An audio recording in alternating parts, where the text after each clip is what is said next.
Let's get started and then we shall begin. Right.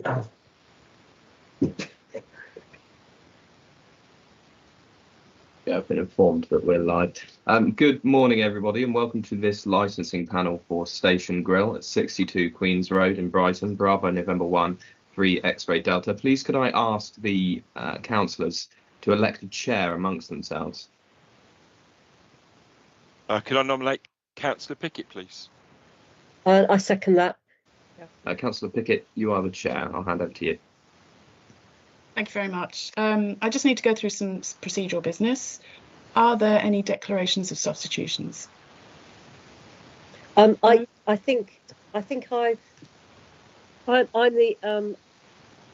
third person on the agenda. The agenda hasn't got my name on it. Sorry, there's a really loud hissing sound. Can anybody else hear it? It seems to be coming from Baha. Yeah, it's really loud. I can hardly hear what people are saying. It's fine, no? No, it's still there.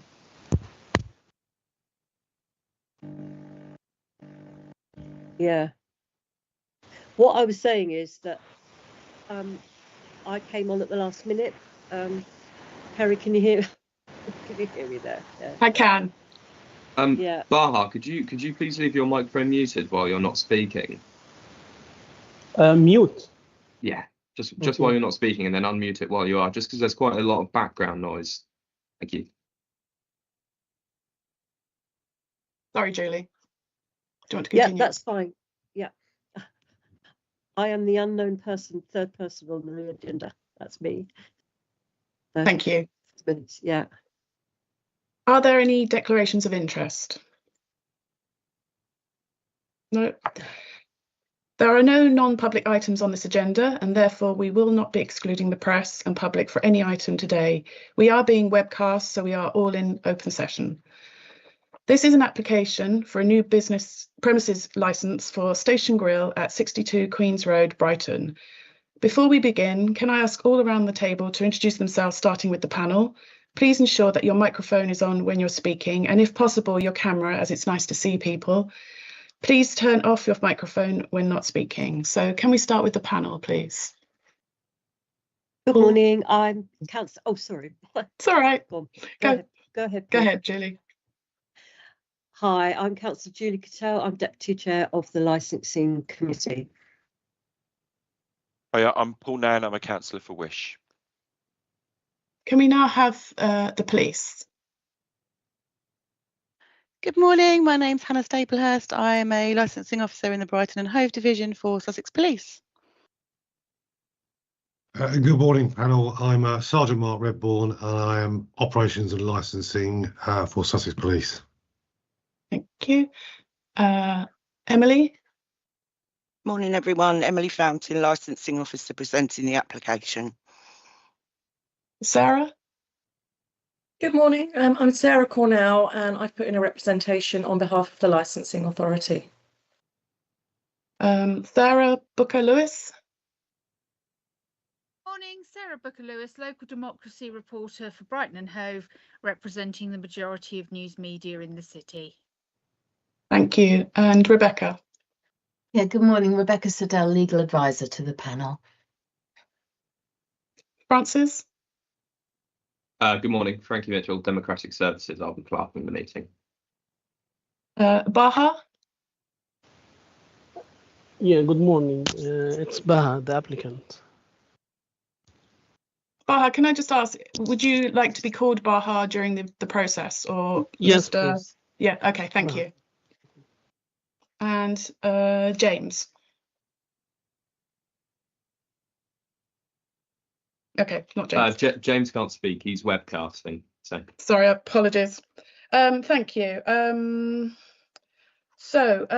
just want to point out that just before we start, that we've just been sent documents from the applicant. So our options are either to adjourn for a short time, say half an hour, to read through the documents that we've been provided. There are 41 pages.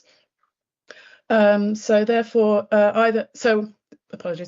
So we can either adjourn for half an hour if all parties agreed to read through what's been provided, or we can ask the applicant to summarise them during their verbal submission. So can I ask if the police or and licensing authority are agreeable to adjourn or not? Sorry, Rebecca, would you like to just come in there? Yes, no, I was just going to effectively, we've just been sent these just before the hearing, and I don't know that the responsible authorities have had a chance, obviously, literally before the hearing, and that isn't, that's not supposed to happen in these panels. You're supposed to send papers in advance. Clearly, if parties haven't got time to read them now, they've just literally been sent them. There's 41 pages in one of them. So the options are really, they can't really be considered without the consent of all parties, and clearly the panel would have to adjourn because in order to read them, or they're not allowed to be submitted in writing, but Baha can summarise the points that he's made in them when he makes his submission. So I don't know what other parties feel about that, and obviously Baha as well can maybe explain. But thank you, Rebecca. Baha. Yes, hi, good morning. I asked Mrs. Emily Fountain about sending the document or waiting until the hearing, and she said it doesn't matter, do whatever you want. You can either send it before the hearing or leave it until the hearing, and we can discuss that during the hearing. Unfortunately, I didn't have enough time to finish this document until today in the morning, so I couldn't send it before the hearing many days before. So I had to send it today in the morning once I finished, because last week I was very, very busy. And I'll explain what happened last week anyway during the hearing. So that's what happened. Thank you. Sarah Connell.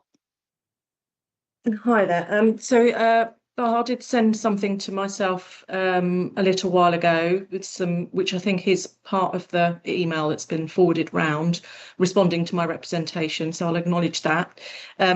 The other expert witness is actually from another panel hearing. So how much? I mean, do we have to read through all of that? It's not someone that Baha's actually got himself. Sorry, Rebecca. Yeah, go on.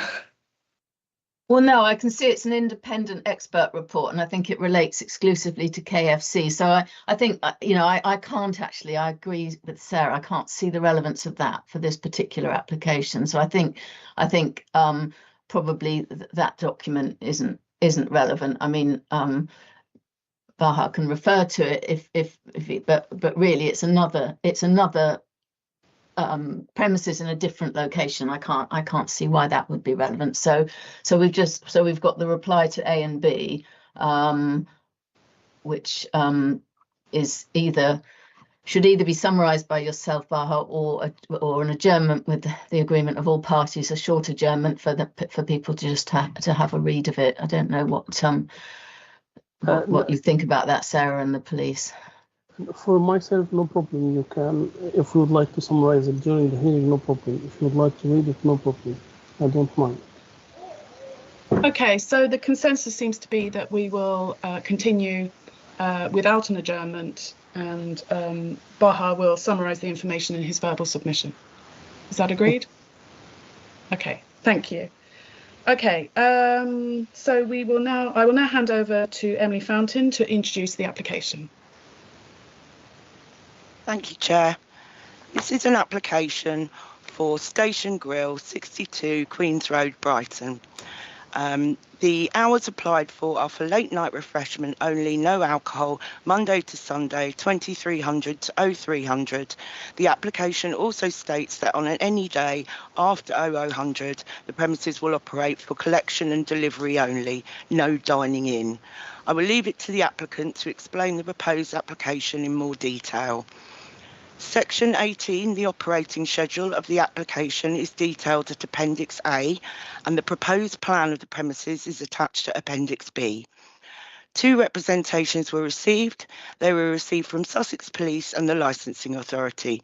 These representations had concerns relating to the prevention of crime and disorder, cumulative impact, and the prevention of public nuisance. Full details of the representations and police proposed conditions to the application, should the application be granted, are attached to Appendix C. A map detailing the location of the premises is attached to Appendix D. As mentioned, this premises is situated in the city's cumulative impact area.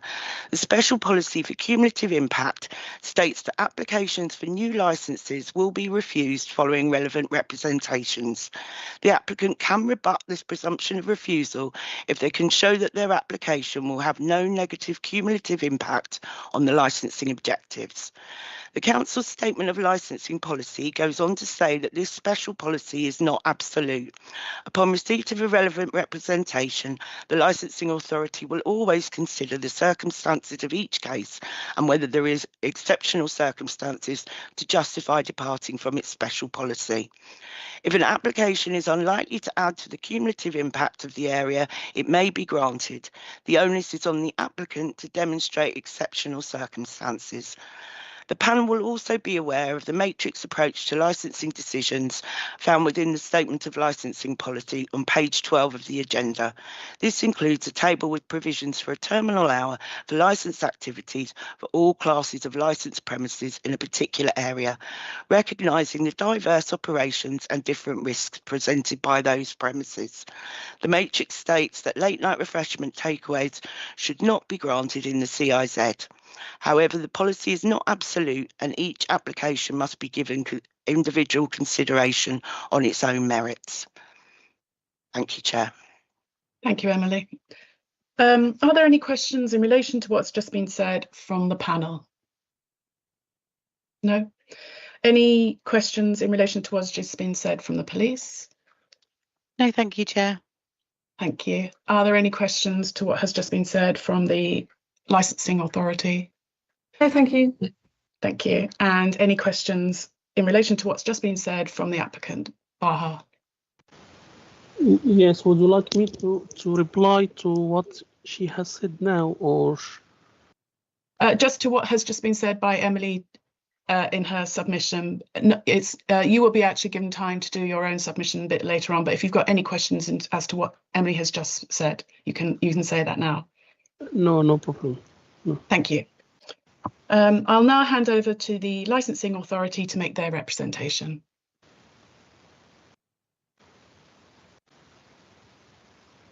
Sorry, Sarah, we can't hear you. No, that's fine. I've only got my laptop, so I'm racing between screens. Okay, thank you. So I make this representation on behalf of the Council's licensing team. And a copy of the representation can be found from page 32 of the agenda. And as we have heard, the application is for a late night refreshment licence every day until 3 o'clock in the morning. This representation is made as the licensing team have concerns that the application could have a negative impact on the licensing objective of the prevention of crime and disorder and the prevention of public nuisance. And I also refer to the special policy on cumulative impact within our own Statement of Licensing Policy, because this premises falls within the Licensing Authority's cumulative impact area, which has been adopted to give greater power to control the number of licensed premises within the city centre. This policy was introduced because the Licensing Authority determined that concentration of licensed premises and the subsequent numbers of people drawn into the city centre is causing exceptional problems of crime and disorder and public nuisance. And the effect of the special policy is that applications for new premises licences, which are likely to add to the existing cumulative impact, will be refused following relevant representations. But the applicant can rebut this presumption of refusal if they can show that their application will have no negative cumulative impact on licensing objectives, including the prevention of crime and disorder and public nuisance. This includes applications for late night refreshment licences. I appreciate that the applicant has sent in a detailed submission for their application, addressing mine and the police's concerns, but I still want to bring the application to the attention of the panel so that they can question the applicant further and decide whether this application constitutes exceptional circumstances to depart from our policy. Thank you. Thank you, Sarah. Are there any questions from the panel for Sarah? No, thank you. Are there any questions from the police for Sarah? No, thank you. Thank you. And are there any questions from the applicant for Sarah? No, thank you. Thank you. I'll now ask the police to make their representation. I understand it's you, Hannah. Yes, it is. Thank you. So yeah, I'm in the same position as Sarah. I'm jumping between screens, so please bear with me. Thank you, Chair. Before I address the police representation, I am aware that at 09:34 this morning, I have received a 41-page document from the applicant, which I have not had time to thoroughly read the full document and review and be able to respond to this. So as you have heard, this is a proposed new application in an area of the city which is subject to a special policy adopted by the Brighton and Hove City Council. The premises lies in the cumulative impact area, and as defined in the Brighton and Hove City Council Statement of Licensing Policy, and seeks the following hours and licensable activity of late night refreshment every day from 2300 to 0300. The premises lies within what was the Regency Ward, which within the Brighton and Hove Public Health Framework for assessing alcohol licensing, and is ranked number 1 for all injury, violence, all violence against a person and sexual offences. Additionally, it's ranked number 2 for police recorded alcohol related incidents, demonstrating the higher risk to the licensing objective for the prevention of crime and disorder in this area. Recent incident and crime statistics indicate that during the period of the 18th of May 2024 to the 16th of May 2025, there were 283 crimes linked to Queen's Road and surrounding side roads. The majority of these incidents were recorded as violent crime in a public space and thefts. There were also 9 sexual assaults reported along Queen's Road in this 12-month period. This shows a slight increase in crimes from the previous search, which was run between October 2023 and October 2024, where there were 271 crimes recorded. With the area already experiencing high numbers of incidents which occur throughout the day and night, permitting a premises to be open in the nighttime economy is likely to increase incidents in this locality, which is already a busy thoroughfare road to and from the city centre and the train station, and is populated with many licensed premises, all varying from pubs, off licences and late night refreshment venues. PC Wade and myself worked a night shift on Saturday the 10th of May 2025. At 23:05, we travelled along Queen's Road and witnessed large groups of people congregating at late night refreshment premises. We were unable to access a Pacific premise due to the crowd growing along the pavement. However, at this time, Station Grill 62 Queen's Road was closing, and this dispersed some of the groups and encouraged them to continue towards the train station. At 23:45, we visited Queen's Road again to visit the late night refreshment premises, and crowds were less busy and manageable inside the premises. However, we were unable to stop due to a few arrests that were taking place on the opposite side of the road because police officers had been assaulted and Queen's Road was busy with a number of police vehicles and police officers.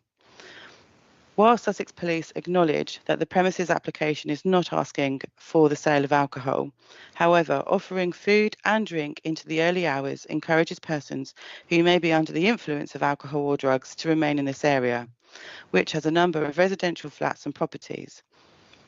This increases the risk of crime and disorder, antisocial behaviour and public nuisance in an area that is already evidenced as problematic. I have previously worked with the applicant throughout the consultation of their first application, which was submitted in 2024, and after a licensing hearing, this application was refused. Sussex Police are aware the applicant has appealed this decision and are concerned that should this second application be granted while the first application is in the appeal process, this would encourage a court to grant a second licence at the appeal, as the police concerns and crime data would be dismissed. The applicant may have been trading during the day for a few months now, but they haven't traded along Queen's Road nor in Brighton during the nighttime economy and seem to have little understanding of the crime and disorder associated in this area. Security has been offered when requested by police. The applicant has not offered specific days or times themselves. Sussex Police are also confused over what the applicant is applying for.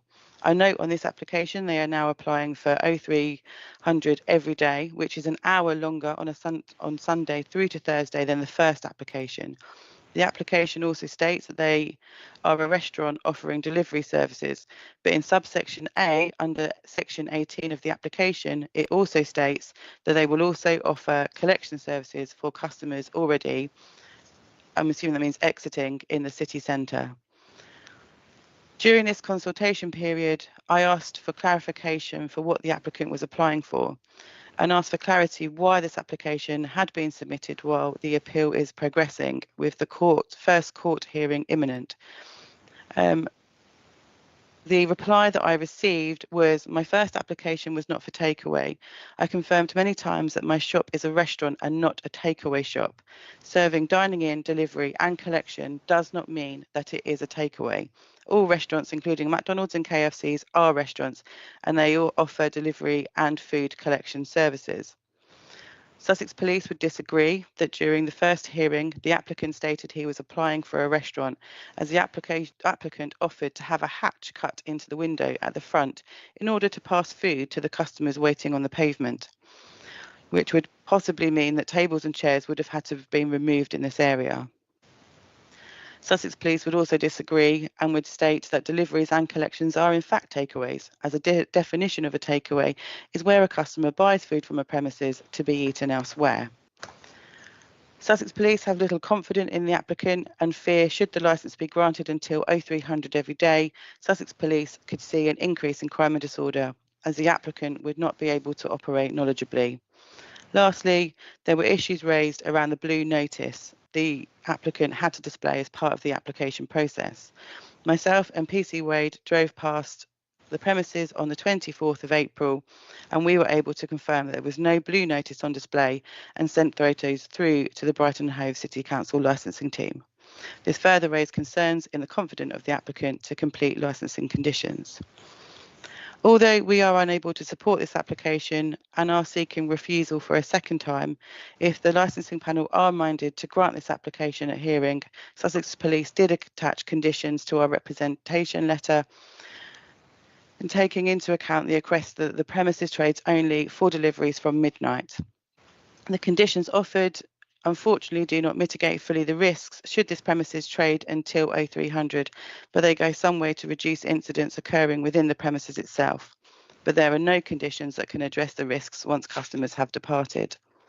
The risks of them becoming a victim, the risk of a person becoming a victim of crime or partaking in criminal activity is one that would need to be dealt with by the emergency services. Or if public nuisance issues occur, then this would be for the environmental officers to pick up. Therefore, Sussex Police invite the licensing authority to seriously consider refusing this application.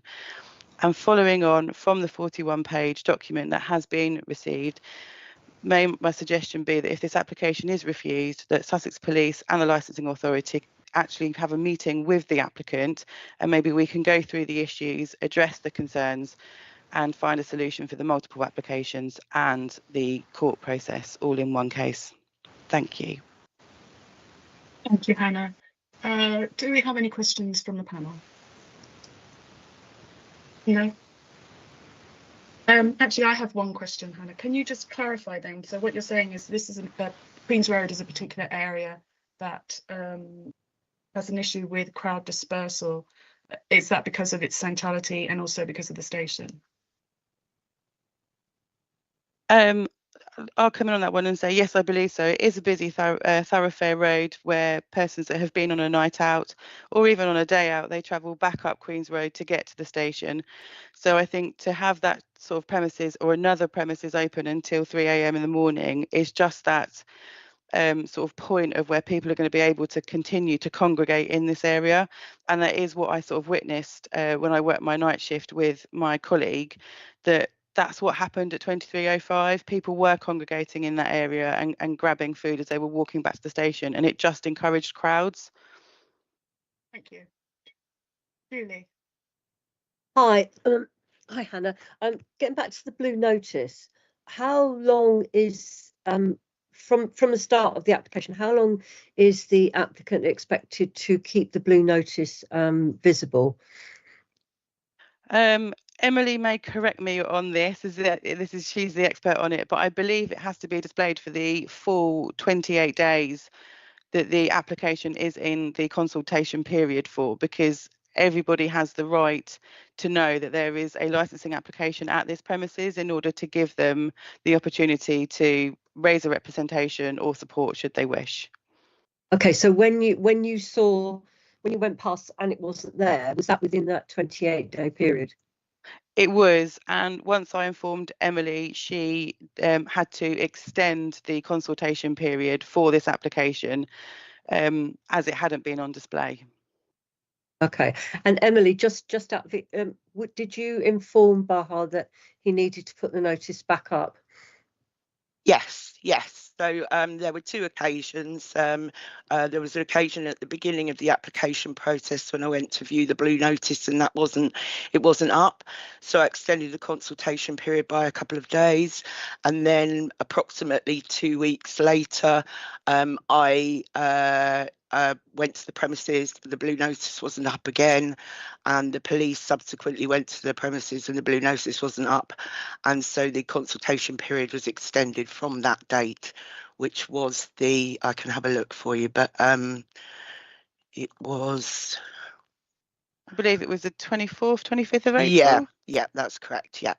Okay, so that's two separate parties, i.e. the council and the police, noting that on several occasions that the blue notice wasn't displayed. Yeah. Thank you. Yeah. Thanks very much.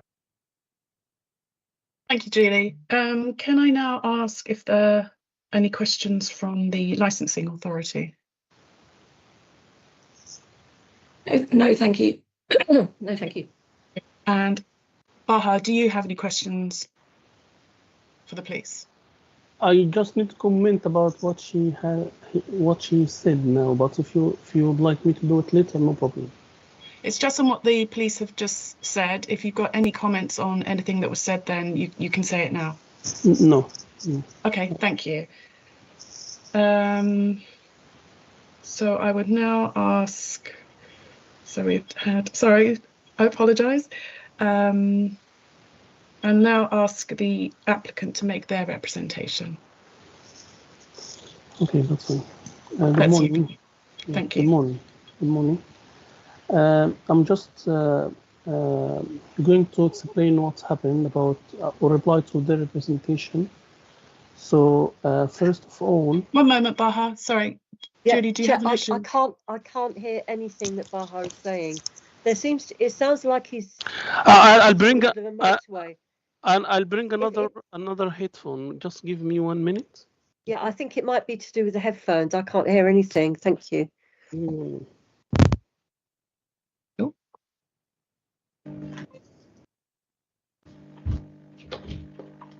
Yeah, I've had this problem when I've used earbuds as opposed to over-ear ones. So that might be it. It just sounds like it's sitting in the middle of a motorway.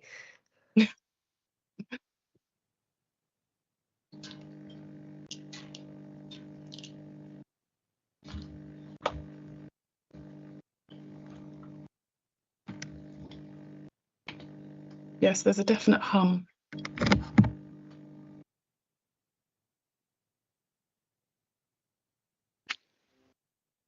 Is it better? Yes. Okay. Much better. Yeah. Julie, can you hear okay? You are in mute. Baha, would you like to continue? Okay. Would you like to summarize the 41 page or reply to the representations, or? If you could combine it all in together, that would be great. Okay, perfect. Yes, okay, that's perfect. Okay, so I'm going to explain first. The first thing that we are happy. I've told that to Mrs. Hannah that we are happy to accept all police conditions.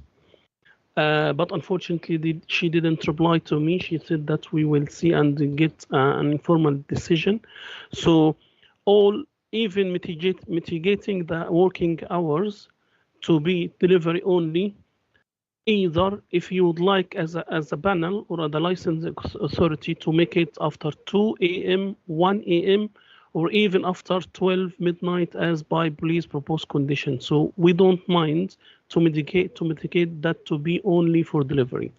Okay, so this is the first thing. So, and I wrote also that because we are struggling now financially in this shop, so granting this license will not only assist in recovering from the financial challenge caused by reduced sales due to restricted hours, but also strengthen our contribution to the local community.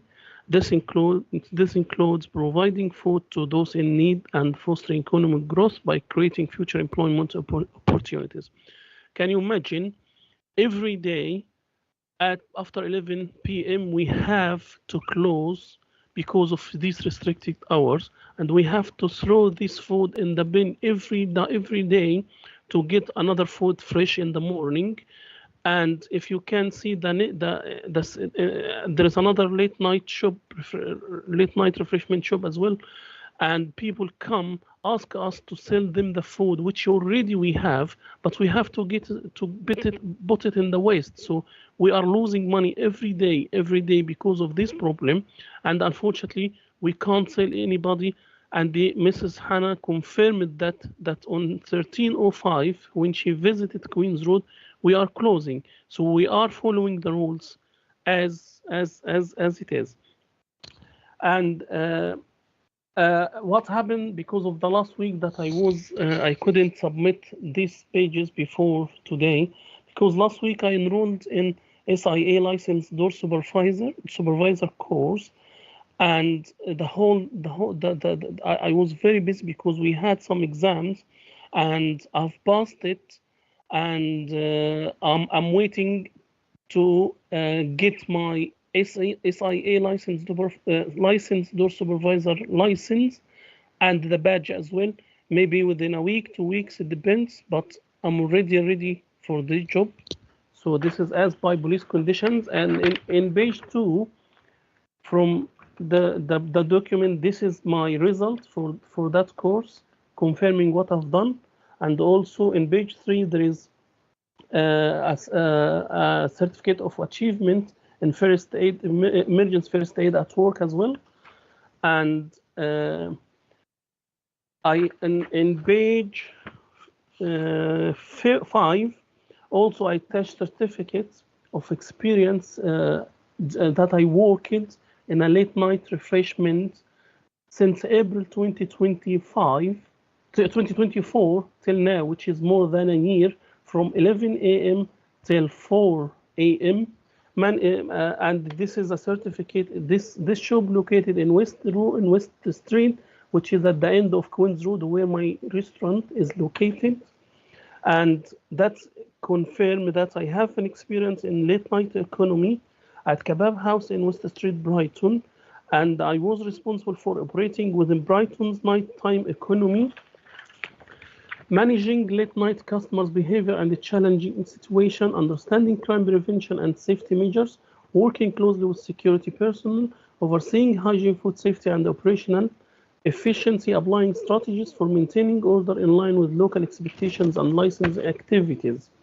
And also the shop manager confirmed that at that time I enrolled in SAIA security tour supervisor course, and soon I'll be SIA licensed security door supervisor in a few days. This is strengthening my commitment to operating responsibly in accordance with public safety and licensing requirements. And also, I'm doing everything as I'm trying to cooperate with the licensing authorities and the police as well, the police licensing team.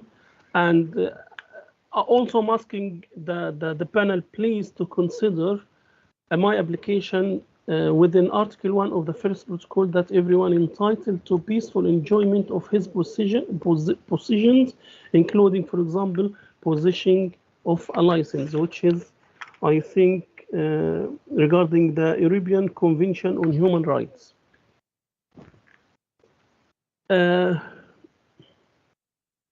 We also operate in a way that aligns with the license objective and meet the criteria of exceptional circumstances under statement of license policy. And the key point that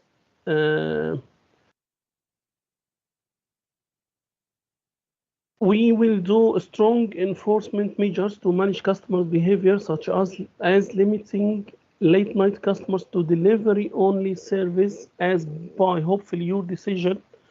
And it doesn't matter what hour you will decide, 12, 1, 2, we are happy for either way.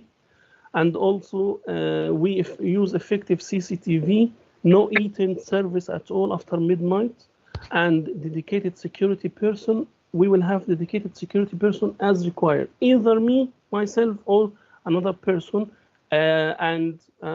Because in the police licensing condition, they said that I didn't offer fines, but because I agreed to the whole conditions, so I don't need to specify anything else, because I send an email officially, I'm agreeing for all the conditions. So that means that you mentioned in your condition that we need door supervisor in busy nights, like the Bride football match, like the Christmas Eve, and so on. So I've already agreed for that. So why do I need to add another times? You already specified that in your in your proposed conditions. So, and also strong operation management and security measures. And because of low risk nature of my premises, it is a small restaurant, so it will not attract large crowds at night compared to traditional late night venues like bars and pubs. And as Mrs. Hannah, the police said that there was she was in a night shift in Queen's Road, and there was a very busy late night refreshment there, which means that it is a very high demand. It's a confirmation from them that is a very high demand. So can you imagine that all of these people need to eat a hygiene food, a clean food, and they can't find that. If she can confirm what is this shop, it has a hygiene rating like 2 or 3. We have hygiene rating 5. So she insisting to prevent these people to have a hygiene and clean food from another shop, because anyway, if they didn't find another shop, they definitely will be forced to buy from a not clean shop with a not clean food, because they don't have any other option, any other choice. So this is a confirmation from here that there is a high demand in this area. She couldn't even walk through the pavement. That means that there are a lot of people need food. So why she restricted us from trading that, from doing that? And also, we will contribute to local economy, positive economic contribution, creating jobs and supporting local suppliers as well. And as I said, regarding preventing crime and disorder, a CCTV as required by the police in their proposed condition will be installed, well-trained staff, because as I have training in conflict management and even some physical intervention and so on during the course, so my staff will be trained as well. If I may not be there. So preventing public noise as well. We focus on delivery after whatever you will decide the hour. So after that, there is no eating customers accepted, and signage will be clearly displayed to inform potential customers of this. And any deliveries will be allowed. This reduces the risk of loitering, noise, and antisocial behavior, because if they are saying that the people will be gathering to have food, anyway, this we will do delivery. That will withdraw customers from the city center because we will deliver it to their houses, so they will not need to come to the city center. This will help to decrease the crowd. And if they are already existing in the street, as she mentioned that it was very busy, so this customer already in the street, so it's no way to force him to buy from just one shop which is not clean or something like that, or giving them no options. So this is, I think, like a curfew from the police to people. So they either you can choose to buy from this one or go to home, nothing else. So this is not logic. And also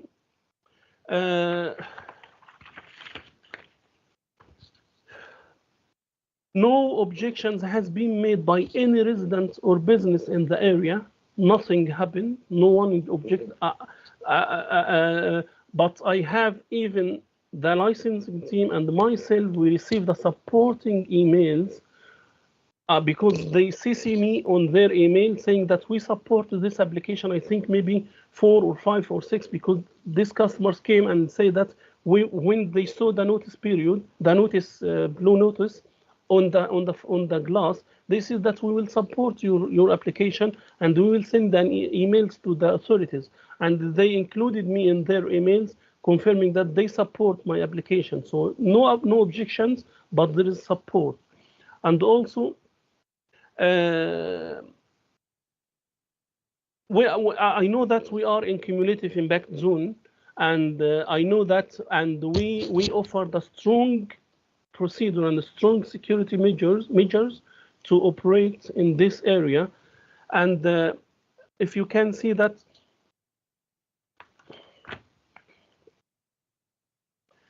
the matrix approach, as she said, Mrs. Sarah, that the matrix approach in the council, they definitely support the restaurant until midnight in their website. And I think there is also yes, in page 12 in my document, it is clearly seen that restaurant in cumulative impact area, yes, till midnight, they prefer them to open till midnight. So, and we are a restaurant, we are the case, and this is in their in the council website. And also, if you can see in page 9 that there is a Zafron, a restaurant as well.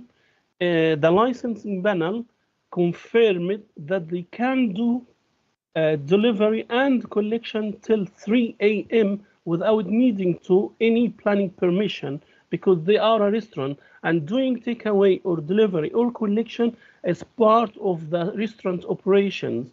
So it doesn't mean, as long as they're working as a restaurant, so this is not confusing the use, the planning use. And if you can see also in page 10 that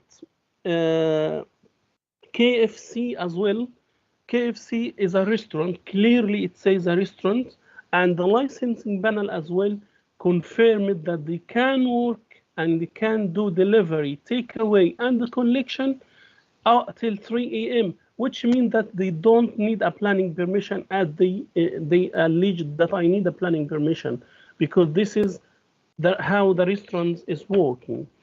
And also, as I said, the license activity are encouraged and valued by the licensing authority. Outdoor regulated entertainment, community-based street parties, member clubs, traditional pubs outside the city center, and the non-alcohol licensable activities, which is a restaurant, particularly within city center, which is our case. This is in the statement of license policy in the website, confirming that restaurants are favorably to do late night refreshment until 12 as a restaurant, dine-in. And also,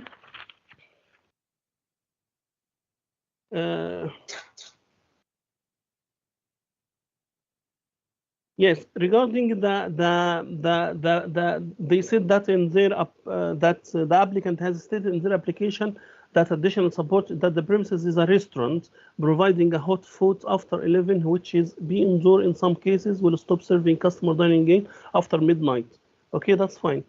I acknowledge that, but as I explained before, that Zafron, KFC, McDonald's, they have been granted license to operate clearly as takeaway and delivery collection food service provider without the need for planning permission. And I attached photos from the restaurant, my restaurant, page 13, page 14, 15, 16, which is clearly showed that it is a restaurant, not a takeaway to need a planning permission. Because people are I was serving customers inside, as you can see in the pictures, till 19. And also regarding I'm just confirming that we don't need a permission to operate for delivery or collection or takeaway after midnight, if you decide that, or after 1 or 2.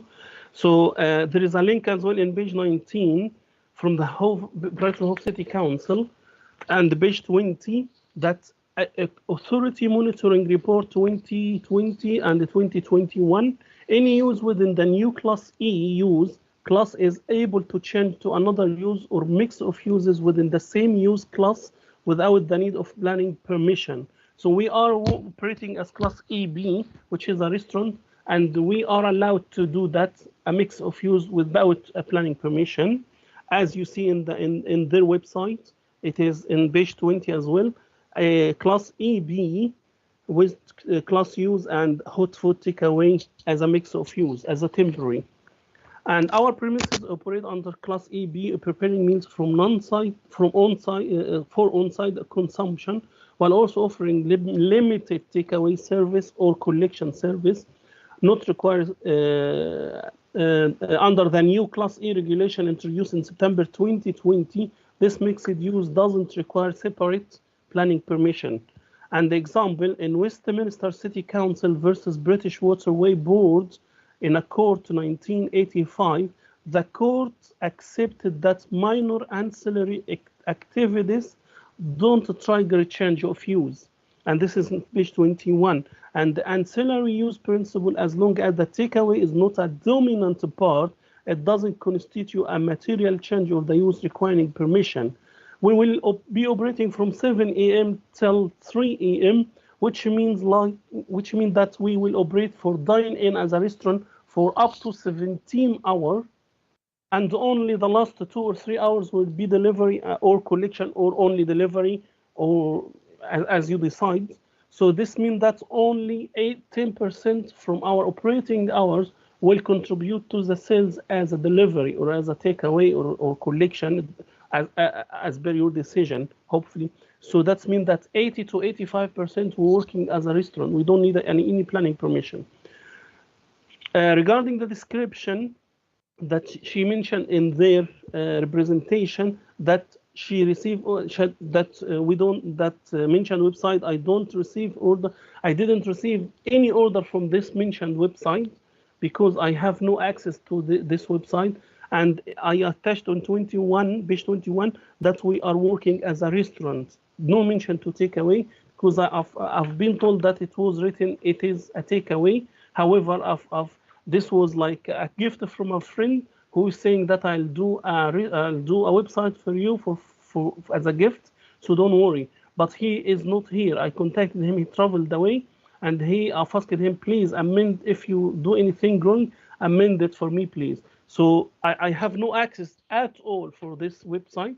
However, it is now mentioned it is a restaurant, not a takeaway. Regarding the police representation, as I said, because nature of our operation is not selling alcohol at all, not like bars and nightclubs. So there is nothing for crime or disorder we will contribute to. And as I said, that we are willing to install high definition CCTV camera and enhance lighting as well, train the staff and security personnel. Zero tolerance policy on antisocial behavior. We will implement a strict policy to refuse service to individuals exhibiting signs of intoxication, aggression, disorderly conduct. Our staff will be trained to handle such a situation professionally and effectively, along with me as well. And close liaison with authorities. I am committed to maintaining cooperative relationship with local law enforcement to prompt and address any incident should arise. And also, I am happy to accept all conditions, all police conditions like SIA door supervisors when required by the police or in busy nights. And I'll be myself as a SIA licensed door security supervisor as well. And I'll be at the restaurant every night as much as I can. And if something happens, if there is, I'm not there and it's like a bride or a busy night, I will employ as well, deploy another door supervisor as well. And confirm also that we will contribute to the tax, to community benefits, and employ people, and clarification that our intention is not to sell alcohol at all. Regarding the alcohol, that the police said that this premises lies within what would the Regency ward, which within the Brighton and Hove public health framework alcohol license.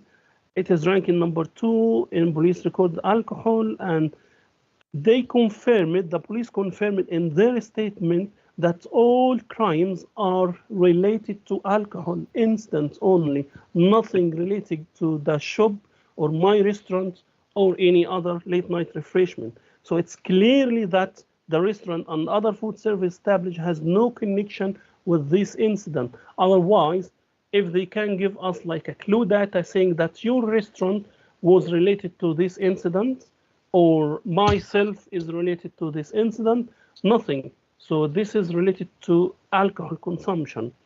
And also,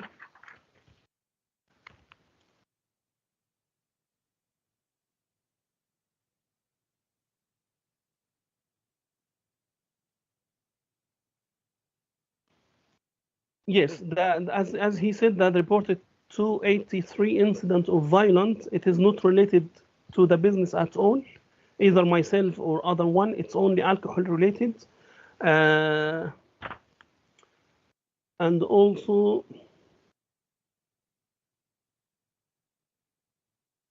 yes, regarding the statics which is provided, and I also attached the KFC expert report regarding the crime. It is, yes, related to KFC, but also mentioned the area as my restaurant and KFC, I think in the same,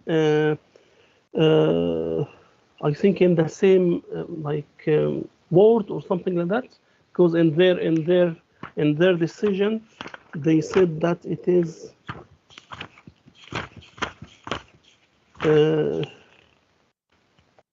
West Hill and the North Lane. It is the same ward, either myself or KFC. So this expert report confirmed that these crimes, which happen in that ward as a ward, is not related to any alcohol, to any food, hot food. It's related to alcohol consumption. And nothing also clarify that this crimes is committed like at night, because of my shop was open, for example, or nearby the shop or something like that. Nothing. It's a general statistics. And also no real evidence that granting this application would have a negative impact, and the representations were largely policy driven. So nothing with the police or the licensing teams confirm that or give a real evidence that my shop will contribute to these crimes or something like that to prevent me from opening late. And also nothing for my track, the applicant track record saying that something may be related to a crime or disorder because of myself or the shop. Nothing. The police didn't provide any evidence for that to prevent me from doing that. And regarding the visit that police officer Hannah Staplehurst worked a night shift on Saturday the 10th of May. Okay, that's fine. So she confirmed that she witnessed large groups of people congregating at late night refreshment premises. So she confirmed that there is a very high demand for this kind of service, and she were unable to access the premises due to the crowd growing along the pavement. So this is a confirmation that this area need this kind of food, this kind of shop, and confirmed as well that at this time Station Grill 62 Queens Road was closing and dispersed some of groups to and encouraged them to continue towards the train station.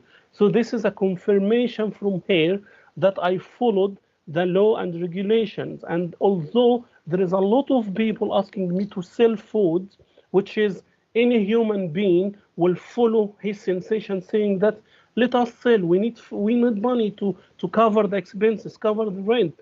But I prevented every day the staff saying that don't sell anything after 11 because it's not legal. So although there is a lot of asking demand, a lot of people waiting, can you imagine that a lot of people comes, we need food. I'm saying no, sorry, I can't sell you. It is 11 o'clock. I can't sell. So this is crazy. What you don't want money, you don't want to sell. I say that yes, I have to follow these regulations. So can you imagine this happen every day for myself, and I'm losing money for wasting the food in the bin because I need to put a fresh food in the morning. So this is very, very psychological and mental impact on myself, because I have the opportunity to make money, but because of the law I can't do it, so I have to follow. So you need to help me to do that, not to break the law and sell for people after, which I'm not going to do anyway. But we are a human being, so you can imagine that every day groups of people come, please sell us food, and you throw it in the bin. It doesn't make sense. So this is a confirmation. And also she said that this encouraged them to continue toward the train station. So can you imagine if I was open and the people was going to buy the food for me, for example? Can you imagine she will write in her report that he breaks the law and the people buy food from him after 11 and he sold food after 11?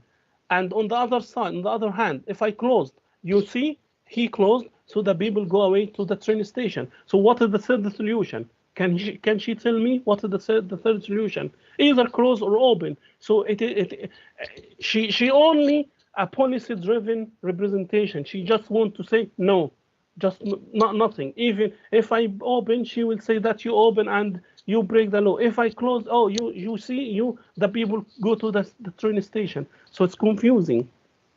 So she visited again Queens Road at 11:45, which was less busy, manageable inside the premises. However, we were unable to stop due to a few arrests at that. So that means that still people at night shift, bus drivers, people traveling back to home and to using the train station, students, NHS workers, all night shifts workers, they need food. They need a hot food, a fresh hot food, and they can't get it because of this restricted hour that is putting on us. And another thing, you know that people in general, public, need the right to choose. So if, for example, in Queens Road there is only one shop or two shop or three shop, it doesn't matter. So they have a little light refreshment already, which because they was older than me, they are like 50, 60, 70 years old. So they have the opportunity to buy the food, the shop before myself, and they have the opportunity to get the license. So they can't do anything with them. However, people like me, still younger, get the shops recently. She are not allowed to sell. So this is discrimination. They give the old people the right to enjoy their premises, make money, sell food, and can't even withdraw their license or put any more condition or anything. They just prevent us as a new persons to have this license. So this is discrimination. Is it because they are older than me? They took the shop and be in the market before me, so they have these all rights and I don't have this rights. So this is confusing. This discrimination for us, and also they forcing people to only deal with this shop, the existing licensed shop, even if they have a less rating food hygiene, like 2 or 3, which is a dirty place. And people, because they are not allowed to go another new shop because they close at 11, they have no choice. So they have to buy from this not clean shops, even if it's expensive. No more food is available. They sell not fresh food. It doesn't matter. There is no choice for these people. And also, there is a restaurant which is Popeyes, which is in 131 to 132 North Street, Brighton. There was a breach letter was issued to that premises and the proposed premises license holder on 9th of August 2023, as in Brighton Hove license website, for carrying out unauthorized licensable activity under the Licensing Act 2003. And the authority has received an allegation that the premises were operating beyond 11 during Brighton and Hove Pride event without either benefit of premises license or temporary event notice being in place. So they sent a letter that they preach the law. However, later on, they give them a license to operate until 2 a.m. So it's clearly saying that he breached the law and you give him a license. So, and the other one, which is Zafron as well, was not takeaway, is not a takeaway, is a restaurant in 99 North Road. Letter from licensing authority mentioned in 17th November 2023 that at 11:49, accompanied by police licensing, we visited premises. At the time of visit, premises was open and taking order via delivery website without a late night refreshment. Another occasion in 23rd of November 2023, we wrote to the premises license and issued them a warning of trading without a late refreshment license. Another letter from Sussex Police as well sent to them in November 2023, trading with no authorization, without a premises license. A license visit saw 4 members of staff serving customer at 23:49, with numerous orders still being covered. And a breach letter as well was sent to that premises on November 2023. And also, however, also this one gets a license till 3 a.m. as a takeaway delivery collection. However, he is a restaurant. So this confirmed that although he preached the law, but because he is strict with the security measurements, which I'm going to do, and following the police proposal condition, which I'm going to do as well, and he is a SIA licensed door supervisor, which I'm going to be as well. So he has got granted a license until 3 a.m. as a takeaway collection delivery without needing to a planning permission. So regarding as well, they said that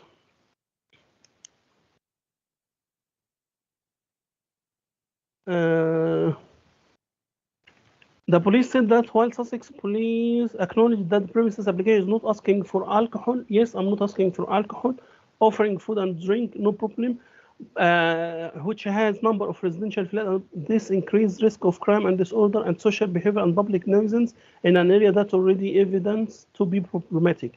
According to this statement by the police itself, if we follow these, so taxi, night bus, train service, should be banned from operating after 11 p.m. because this will encourage people saying that, oh, there is a bus, so we can stay in the city center and then take the night bus and go home. So this is what they are saying, that opening late nights will encourage people to stay. So this bus nights will encourage them to stay, as taxi will encourage them to stay as well. So because they will find a safe transportation to their home at night, it should be banned if according to this statement. However, I understand the concern expressed by Sussex Police regarding my application, but as I said, we are not going to sell alcohol. We will implement a proactive safety measure, accepting all police condition, community-focused approach, and these letters as well. I have that in page 29 until page 21. There is emails, supporting emails from customers, from neighbors, confirming that we are going to support your premise, your license, and I think the licensing authority as well received the same emails as myself. Also,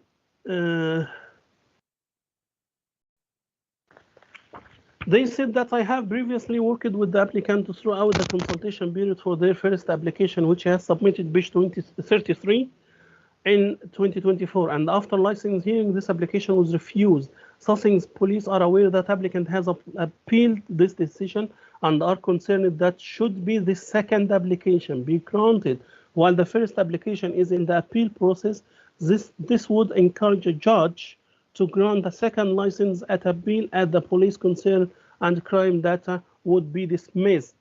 So I can't understand how they wrote this one. The presumption that granting the current application would unfairly influence a judge in the ongoing appeal of the first application is speculative and legally unfounded. Each licensing application must be assessed independently on its own merits based on current evidence and relevant representations. The existence of an appeal doesn't preclude the applicant from submitting a new application, particularly where circumstances or supporting evidence have evolved. It is inappropriate to suggest that the grant of a second license would encourage a judge to approve the appeal. Judicial decisions are based on facts and evidence and the legal framework applicable to each case, not on assumption about future licensing conditions, future licensing outcomes. This line of reasoning implies a lack of faith in the impartiality and the independence of the judiciary.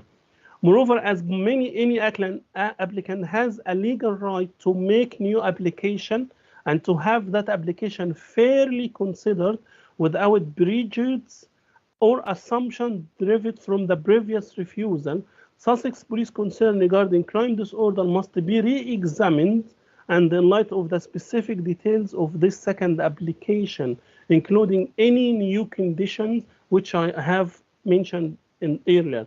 Applicant recent experience, which I have provided as an evidence regarding my experience certificate and being as SIA licensed door supervisor. Gaining SIA licensed door supervisor license rule or mitigating measures introduced, which is decreasing the working hour up to your decision, either to 1 or midnight, just for delivery. The licensing authority must focus on the license objectives and the content of this application rather than hypothetical judicial responses. To do otherwise risks undermining the fairness and objectivity that are central to the licensing process. It is important to clarify that each licensing application must be considered on its own merits as per Brighton and Hove City Council Statement of Licensing Policy, based on the evidence available at the time of determination.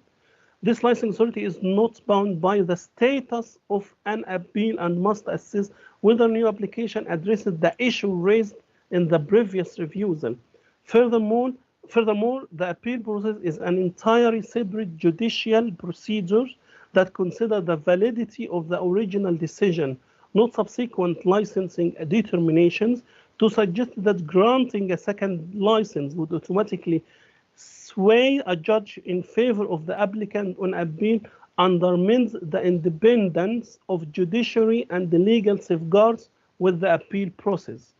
If the current application addressed the previous concern raised by the police, particularly in relation to crime, disorder, and public safety, then it is reasonable and appropriate for the licensing authority to give its due consideration without being prejudiced by the status of ongoing appeal. As confirmed from my side, should this application, what made me make an appeal? Because I was asking for trading after 11 p.m. So if this application, should this application be granted, that means the appeal process of the first one will come to an end, because I've already get the outcome from this application. Why I'm going to go ahead with the appeal?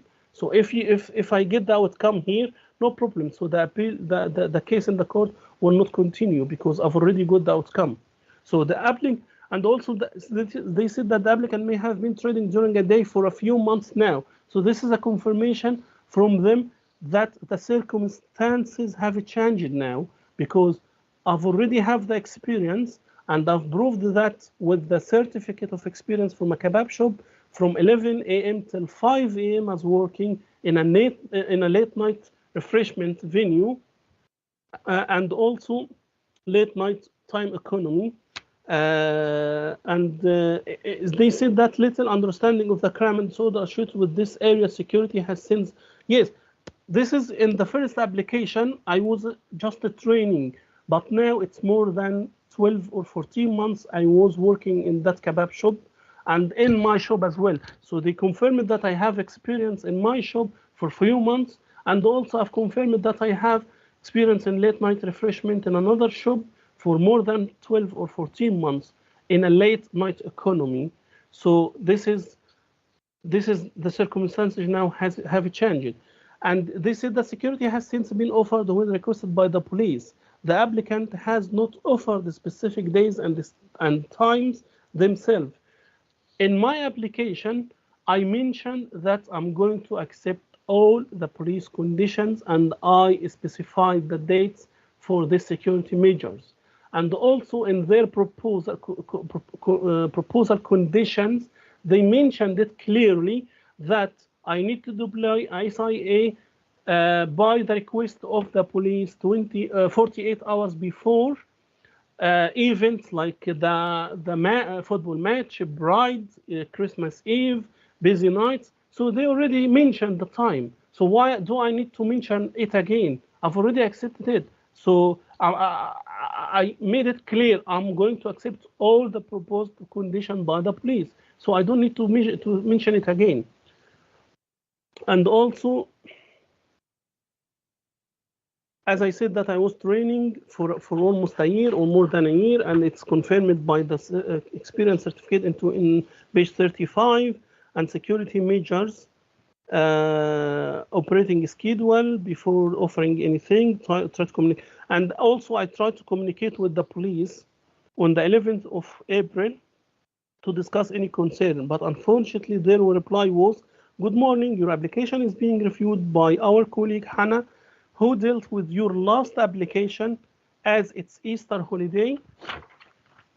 Hannah is now on leave and is due to return to the office on 23rd of April. On her return, she will review your application and if required, be in contact with you." So I've tried to communicate with them, but they didn't even contact me saying that what condition are you going to accept? What options can we do?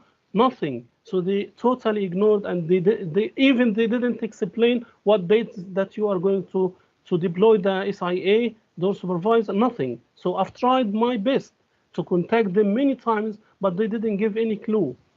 Also, Hannah said replies that, "Thank you for your email. As promised, I will discuss this with my command team now for a formal decision to be made," without even contacting me or discussing anything with me. Also, I mentioned in my operating schedule that I am waiting for any comment from the authorities to cooperate. Sussex police also confused over the applicant is applying for this application. They now applying until 3 a.m. every day, which in an hour longer. There should not be any confusion as per Brighton Hove City Council statement of licensing policy. Each application must be decided on its merit. So this application, after enrolling in SIA or supervisor course, waiting to get ISIA license and got experience in night economy and trading along Queen's Road for more than a year. So this is different than the previous one. The previous one was I was new, just training, opening new, but now this application is older, and I have more than a year experience in both my shop and another shop as well.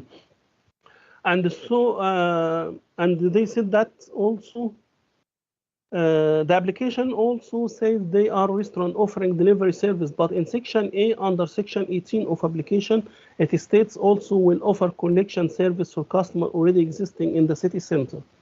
Okay, first of all, as I said, the license panel or the license authority, I am happy for mitigating the hours or doing just delivery after whatever hour you choose, 2, 1 or midnight. I don't mind.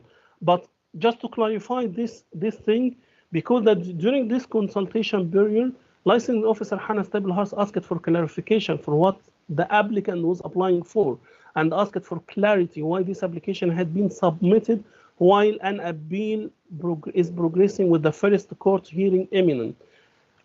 Okay, that's fine. My first application was not, as I said, that she said that was not for takeaway. Yes, I'm saying that it's a restaurant, but doing just 1 or 2 hour delivery or takeaway or collection doesn't mean that it's a takeaway. It's still a restaurant, and this is some of restaurant operations.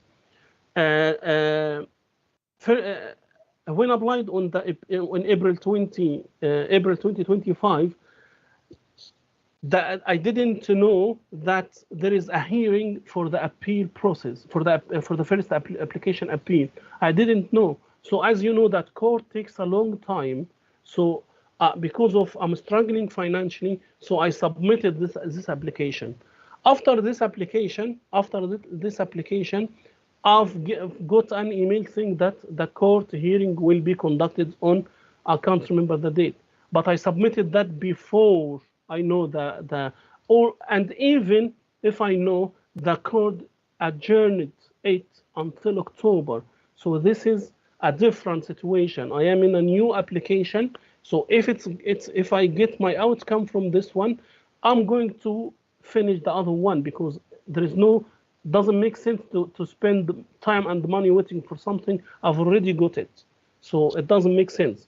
And also, as you can see from the link in page 37 from my submission, that in Brighton Hove City Council website saying that Authority Monitoring Report 2020-21, any use within the new e-use class is able to change to another use or mix of use within the same use class without the need for planning permission. It's clearly in the photo that EB, which is our case restaurant, can do as delivery, collection, and takeaway as part of operation, restaurant operation. And there is a photo as well confirming that ours is a restaurant.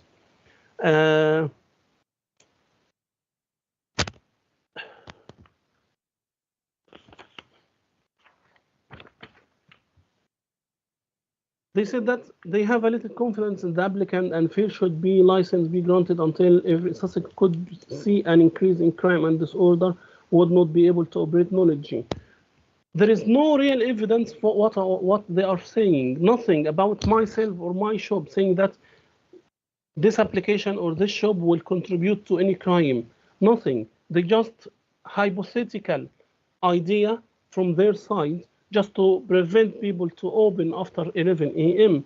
So I object on this because you mentioned before that you worked in Queen's Road at night. I worked in Queen's Road and found me closed at 23:05, which means that I am following the law and rules. And so, although there was a very high demand for the food, I provide that I provide, and you couldn't get in the late night refreshment premises, I closed my shop to avoid any law breaches. So this should give you a confidence that I'm following the law.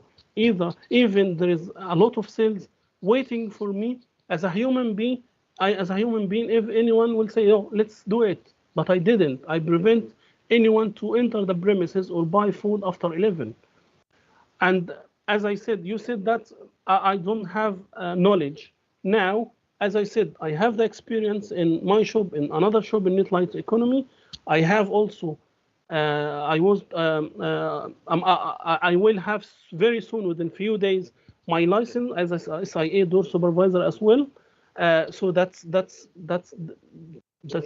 circumstances changed now. And they said about the blue net notice.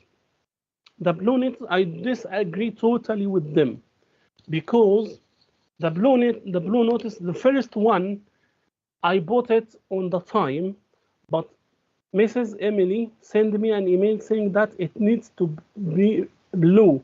This was a light blue one. So what happened, that I had to take this one off, go to the shop to print it on a blue one, a dark blue page, and come back to the shop. Unfortunately, she went to the shop on this 5 minutes, saying that the blue notice is not there. So I've told him it is with me in my car. I need to print it in a blue notice, and I'll come back. She said no. So I had to go back again with the same one with my car. I didn't print it, and say, here it is. I just want to print it, and come back. And I put it in front of her. She said, no, you need to start again. I started it again. Also said, no problem, I'll start, and put it on the window. And then it was there the whole time. And the emails I received confirming that there is emails from people supporting the application. And she also received it, I think so. And they said that they read my public notice on website, on a newspaper, and on the window of the shop as well. And they said that we will come and we'll send an email to support this application. And they sent it, and I received it. It was on the 14th, I think so, something like that. But this is a confirmation that the blue notice was there. However, she said that someone drove in front of the shop and take a picture, and it was not there. I was not there at that time, but I don't know what happened exactly, because I asked the staff there. They said that the blue notice is there, but she said that the photo said no. I've told her, please, you take the photo from a very far distance, so you can't see it, or either me or you.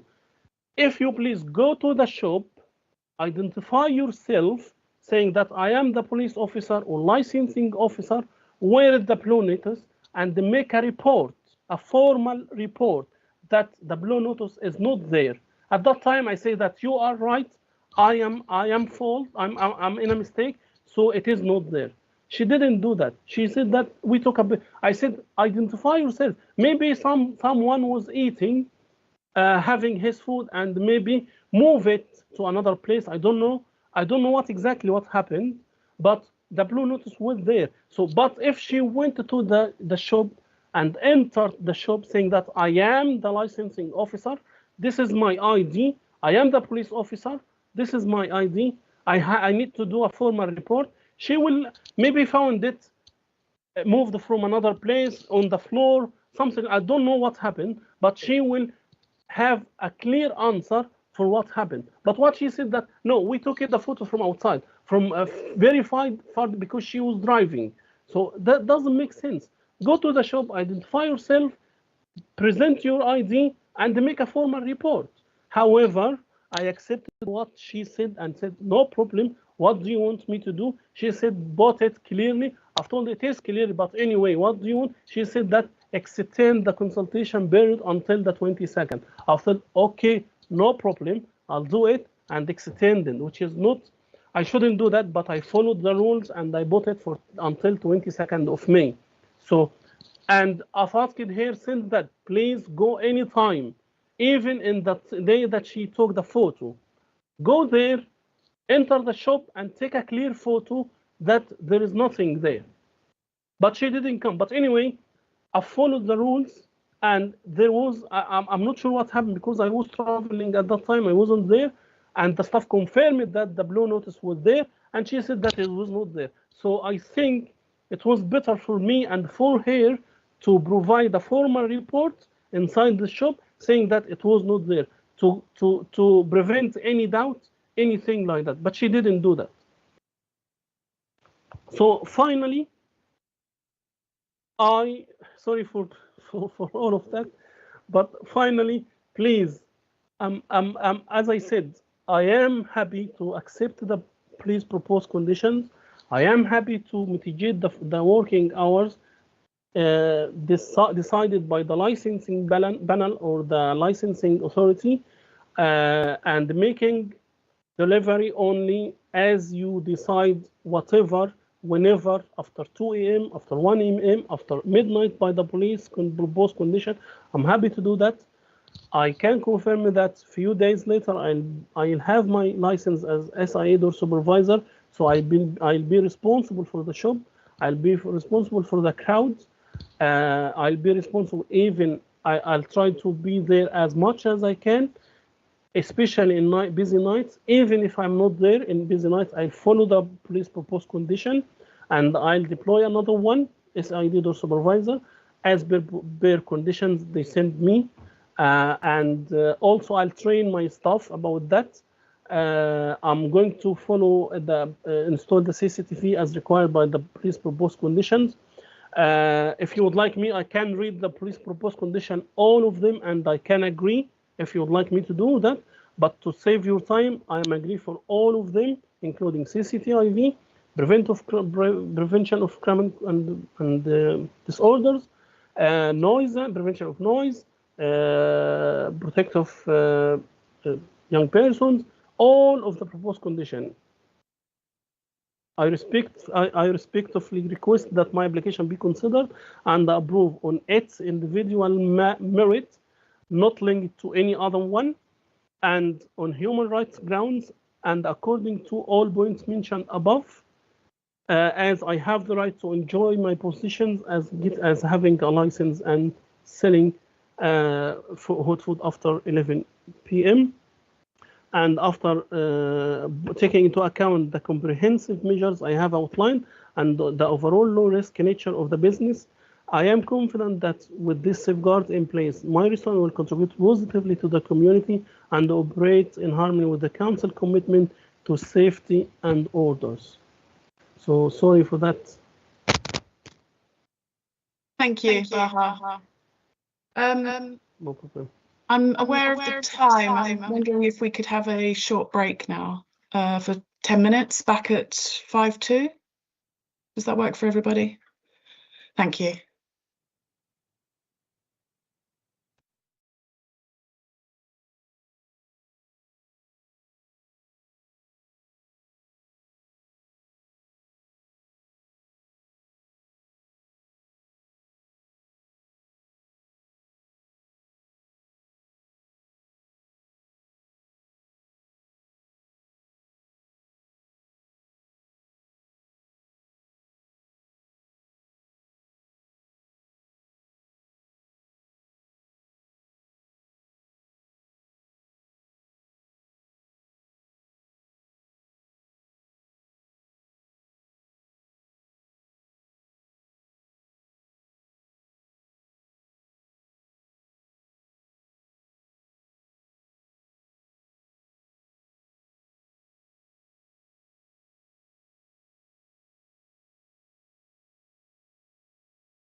just quickly make a comment that, Baha, just to make it clear that planning is separate from licensing, and today we will only be assessing your submission for licensing, and whatever planning decide is a different issue, just to make that clear.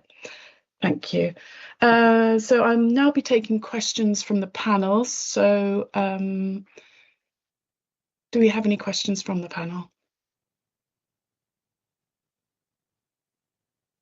Sorry, the panel first.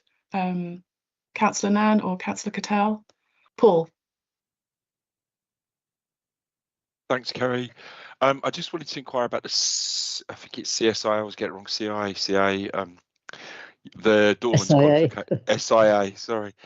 Baha, you have that qualification, and when you're acting as doorman in the premises, will that be the only task you undertake?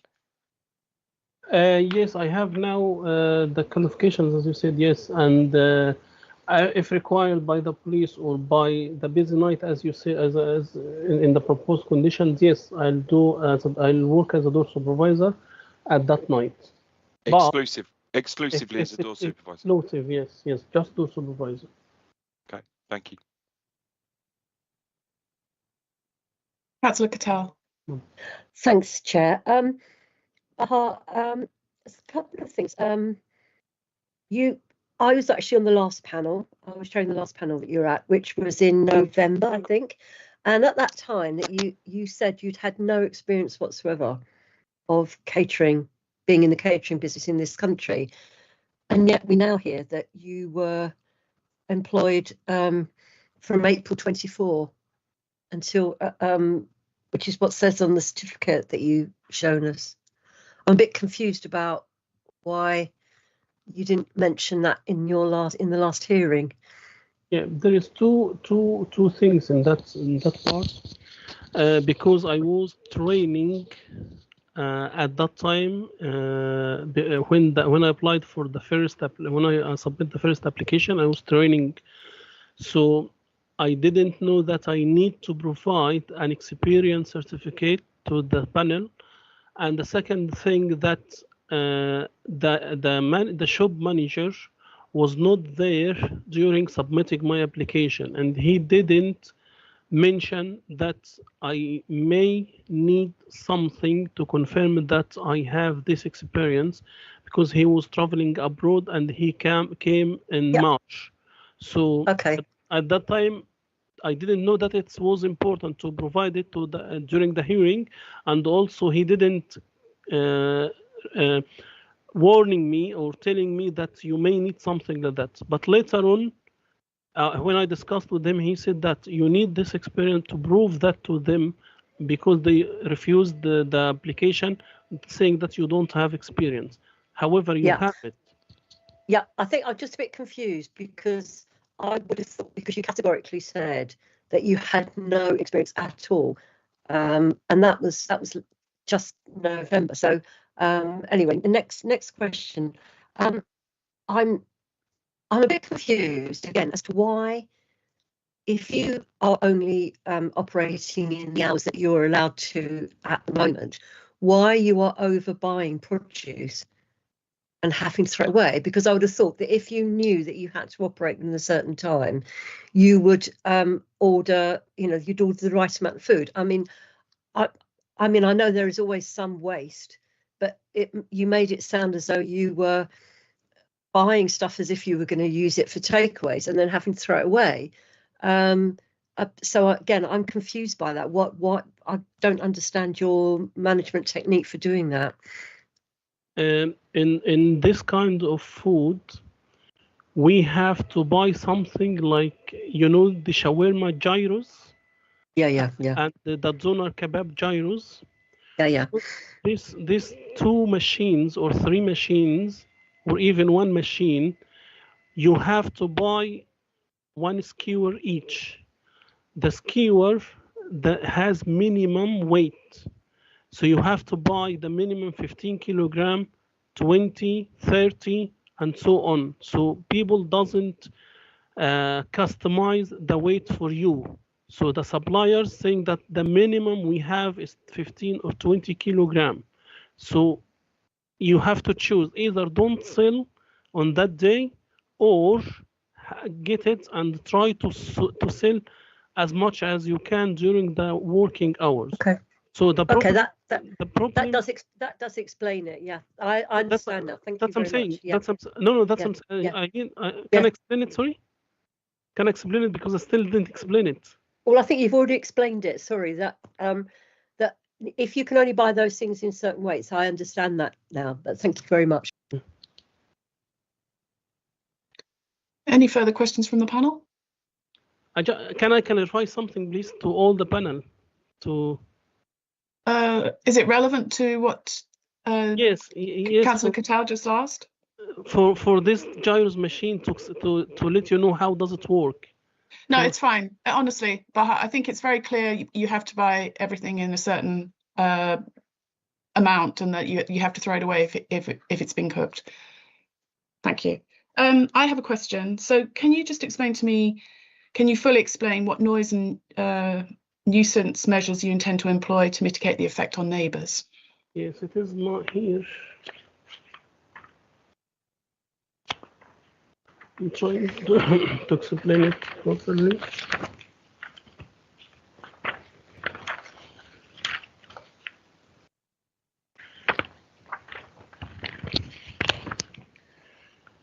Yes, here is we will focus only on delivery, which after the hour specified by your decision.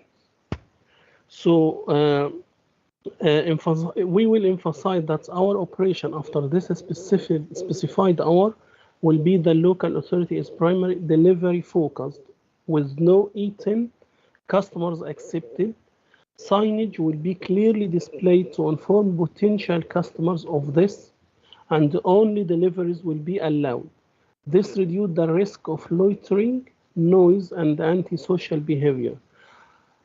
Other businesses that have adopted this model have been able to maintain late-night operation without increasing public noises, as evidenced by their continued license renewals, and no license consideration have been made.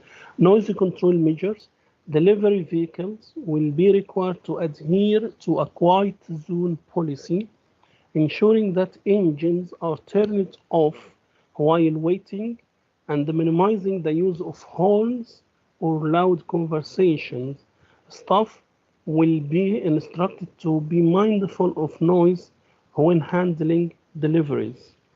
And also,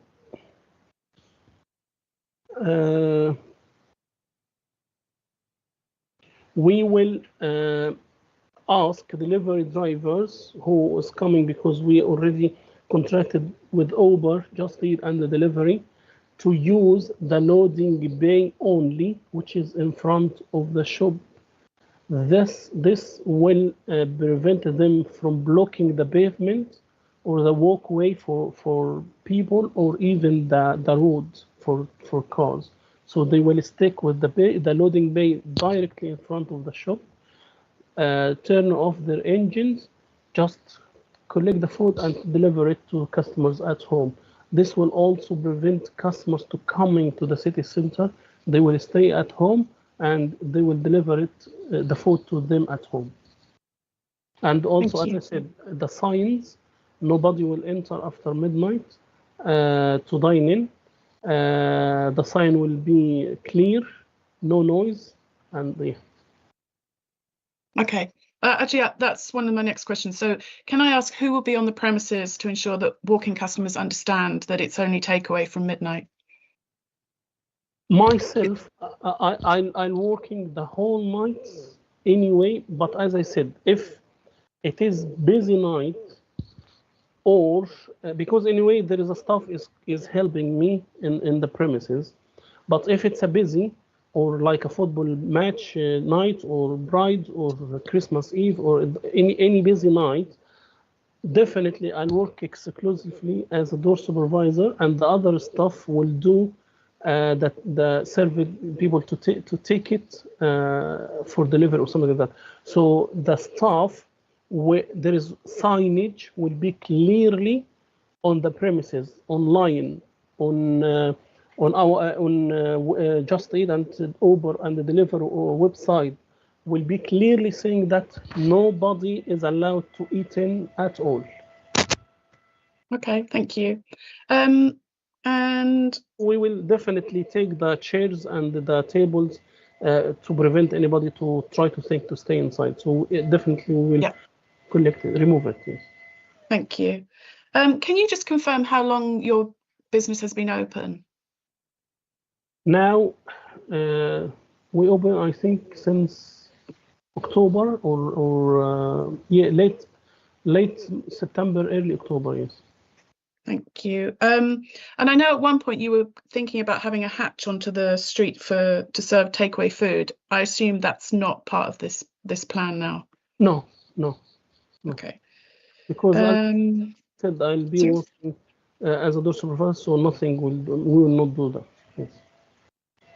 And I think just finally, in terms of rubbish accumulating outside your shop, do you have someone that clears up outside your shop on a regular basis, like nightly, for example? Not nightly. We have a contract with a company to I think it's duty of care certificate. We have it already for them to collect the waste. So we will never let anybody to throw any waste outside the shop, and they will not come to collect it at night either. They will come it before the licensing hour to not disturb any people there. So they are happy to come like evening, morning, but I'm trying to let them come anyway away from this licensing hours to prevent any noise. Okay, and thank you. We will not allow anybody to throw anything in front of the shop. Thank you. Councillor Cattell. Judy, you're on mute. Oh, sorry. There we go. Thanks. Just sort of adding on to Kerry's question about noise and disturbance. I see from the planning history of the property that you are intending to use the upper floors as a flat. Now, one of the things that is often a problem when I know if people take on a flat, above a restaurant, it's their they know that it's probably going to be noisy. But this is something which is a consideration for us as well. In terms of noise and disturbance, what have you taken any measures to put soundproofing in? And how do you feel that opening until 3 o'clock in the morning is going to affect anybody that lives in that flat? Regarding this flat, it is not for me, it is for the landlord. The landlord is going to make it a flat, not myself. So, okay, but even so, yes. That there's possibly going to be an issue about complaints of noise, even from like cooking and so on. People talking and just general noise. It's quite sort of unusual to have a late night premises with a flat above. I understand that, but as I said, the landlord is going to do that. But me as myself, we will do soundproof definitely, because it's a requirement when he do it a flat, because now it's not a flat. So when he's doing a flat, it's a requirement, legal requirement for myself and himself as well, to do a soundproof in either the ceiling. Okay. Or okay. That's understood now. Sorry. Thank you very much. No problem. Sorry, Paul. I'm just wondering if Rebecca's question is related to something that Councillor Cattell just asked. Well, it was really. It's just that there aren't any concerns that have been raised about that really for you to take into account. And it may be that it is a planning issue as well that might get taken up later. I don't know, but there aren't any sort of concerns as such. Well, I know that no residents have complained because there are no residents there. But I just wanted to know, and I just wanted to know what measures will be taken in the future. Now, I do understand the difference between planning and licensing, but I was just concerned that if that was a flat, then there might be a conflict there. Thank you. Councillor Nan. Thanks, Kerry. Thanks, Chair. Sorry. But you said, okay, so one of the conditions is, one of the potential conditions is security staff. You've trained the security staff. I asked you if you were going to be exclusively security staff. You said yes, and now you've said you'll be security staff during busy days such as Pride and Christmas Eve. So can you just reconfirm your only job will be as a security staff? My clarification is, as I said, that yes, I'll be only security staff in the shop. Yes, SIA. Regardless of whether it's a busy day or a normal day. The question here, for example, if nobody is, there is no customers at all in the premises, for example, so why do I need to stay as a door supervisor? It's not busy. However, if there is a regular customers at night, definitely I'll be SIA door supervisor in the premises. That's my explanation. I would think, Bahar, because while you may not be actively being a door supervisor when there's no one in the shop, if you go and attend to other duties and the shop fills, then you won't be ready to be a door supervisor. I think that would be, I'm not sure, I don't know how it works, but yeah, no, so you're not going to be exclusively a door supervisor. You will take on other tasks in the shop as you see fit. No, answer. You just said you will. No, my answer is I'll be exclusively door supervisor for the shop. But the question here is not like I don't need like the police say that this is not a busy day, for example, and I was ill, I didn't attend the shop, for example, for whatever the reason. They said that no, you have to be at the shop even if it's not busy. If there is no customers, I'm ill, I can't attend. So in that case, they ask me to either myself to attend or recruit another door supervisor. Oh, I get yeah. You know. No, so I understand what you mean. Yeah. Yeah, that's what I'm saying. I myself, I'll attend definitely exclusive, but I don't need them to say that if you are ill, bring another one to stay in instead of you. So, but Okay. definitely No, business and weekend and Bride, Christmas Eve, any other night, definitely exclusively I'll be SIA door supervisor. okay. No way. Thank you. Any further questions from the panel? Any questions for Bahar from the licensing authority? No, thank you. Thank you. Any further questions for Bahar from the police? Hannah? Oh, no. Mark? I thank you, Chair. I will hand over to Hannah because I suspect there is another question from Hannah. But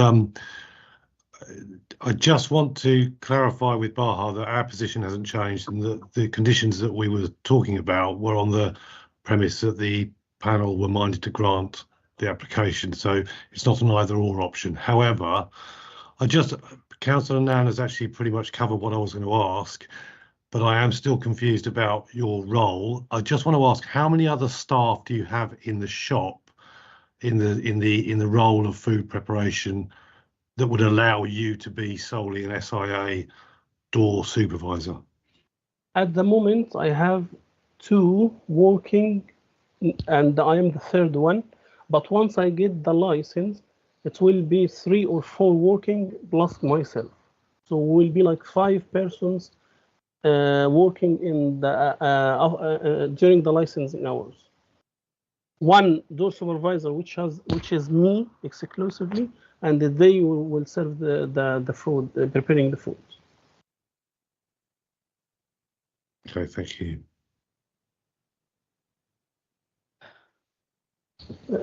Yes, please, Chair. If you don't mind, I've got a couple of questions. Bahar, you mentioned that you agreed all the conditions and that the police specified that we told you when you needed to have them. In the conditions, we haven't actually done that. Condition 5 is that SAI licensed door supervisors shall be employed on any occasion where the requirement is identified by the license holder's written risk assessment. So this was that condition is for you to actually then specify the days and times, which is why I wrote that in my speech. And that's not something that you've addressed now. So I just wanted to make sure that if this license is granted, that condition is fully understood, because I don't feel that you have understood it at the minute. No, I understand it. Yes, it depends on two things: a risk assessment, which I'll be doing, and your request. I think you said 48 hours before that. I think so. So yeah, that is if we need to. There is that emergency 48 hours, but you need to have a written risk assessment where you specify where your SIA will be employed. We do give examples such as Pride and music events and football, but it needs to come from you as the person that writes it. You can't rely on what the police say. Yes, I'll do it depend on the risk assessment, definitely. But what I'm saying that it is no way to. I'm doing it definitely during the bride's busy nights, busy weekends, football match nights. Definitely no way to adjourn this rule. But as you said, that the other nights depend on the risk assessment that I'm going to do. So that's definitely, once I do the risk assessment, understand what I may need it, I'll definitely do it. And just to let you, to clarify this for you, anyway, I'll be at the shop every night to manage the situation at the shop. But what I just want to clarify that definitely busy nights and the risk assessment outcome and your request, definitely I'll do that. But what I just want to clarify that the other night, which is not busy at all, and I'll be in the shop or I'll be ill, I don't need, for example, it's a mandatory, if I'm not there, I have to recruit another door supervisor in the other or the not busy nights. But the other ones, definitely, even if I'm not there, I'll recruit another one. Did you get my point?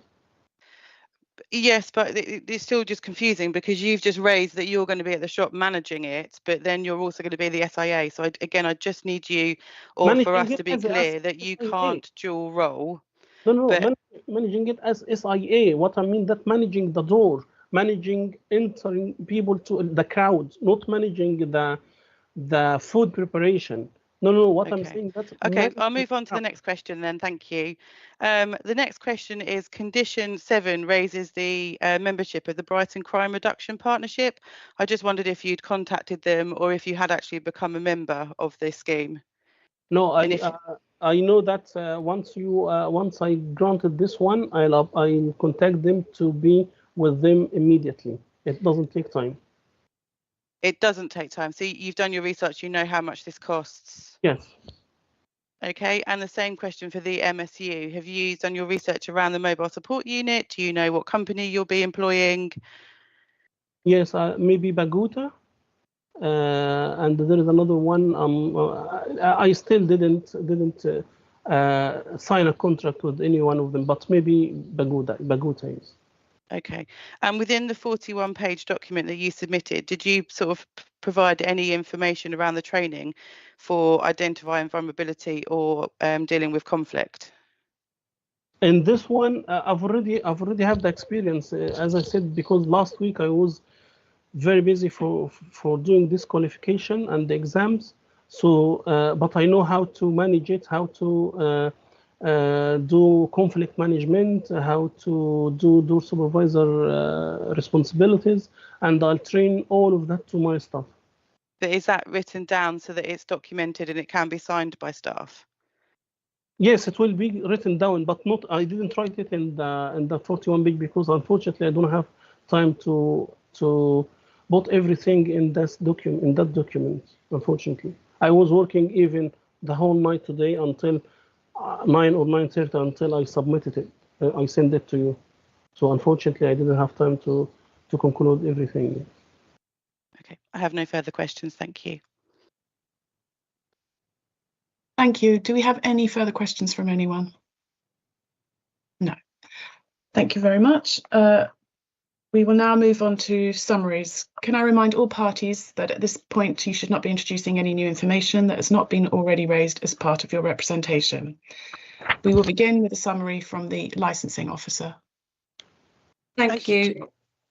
Thank you, Chair. This is an application for a new premises licence for late night refreshment only for Station Grill, 62 Queen's Road. You've now heard from all the parties present.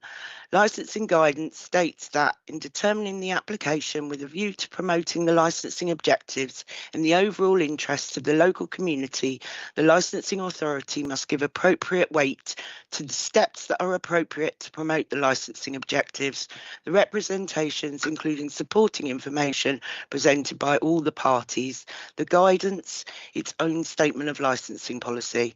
It is important to note that each application will be given individual consideration on its own merits. After considering all the relevant issues, the licensing authority may grant the application subject to certain conditions, and any conditions added to the licence to meet the licensing objectives should be clear, precise and enforceable. Alternatively, the licensing authority may refuse the application on the grounds that this is appropriate for the promotion of the licensing objectives and against our statement of licensing policy. Thank you, Chair. Thank you, Emily. Can we now have a summary from the local authority, Sarah Cornell? Thank you, the right one this time. I'll keep it simple. So whilst I appreciate the applicant's statement and the points made in his presentation, I maintain my representation as a guardian of our statement of licensing policy and reiterate that the matrix model states no new late night refreshment licences should be granted in the CIZ. I ask that the panel determine the outcome of this application and whether the applicant has demonstrated exceptional circumstances to depart from our policy. Thank you. Thank you, Sarah. And we can now have a summary from Sussex Police. I believe that's Hannah. Thank you, Chair. Sussex Police's position hasn't changed. We still have lack of confidence in the applicant. I feel that the 41-page document could have been sent to us a little bit earlier in order for us to be able to review it thoroughly and address it. What I would have found more helpful in that document is that the applicant can actually evidence that they're prepared to agree and are able to adhere to the conditions should this licence be granted. So showing that there's evidence with BCRP, showing that they've made communications with mobile supports units. We still have concerns over the SIA element of it as well. Bearing in mind this is a busy thoroughfare road with high crime statistics, Sussex Police still ask you to refuse this application. Thank you very much. Thank you, Hannah. And Baha, can we hear your final summary, please? Yeah, I respectfully request that my application be considered and approved as its individual merit and on human rights grounds and according to all points mentioned above in my representation, taking into account the comprehensive measure I have outlined and the overall low-risk nature of my business model. I am confident that implementing all of these security measures, the preventing of noise, cooperation with the police and the authorities and all of that, with these safeguards in place, my restaurant will contribute positively to the community and operate in harmony with the council commitment to safety and order. Thank you. Thank you, Baha. And do we have any closing comments from the legal advisor to the panel? Rebecca? Not unless you've got any specific questions of me and check that you've canvassed any measures that you might want to propose. Does the panel have any questions for Rebecca? Okay, thank you.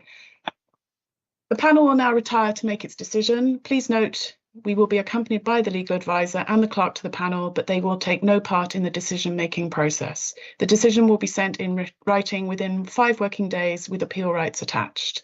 Thank you all for attending. Thanks. Thank you so much. Thank you. Bye. Thanks. Bye. Thank you. Bye-bye.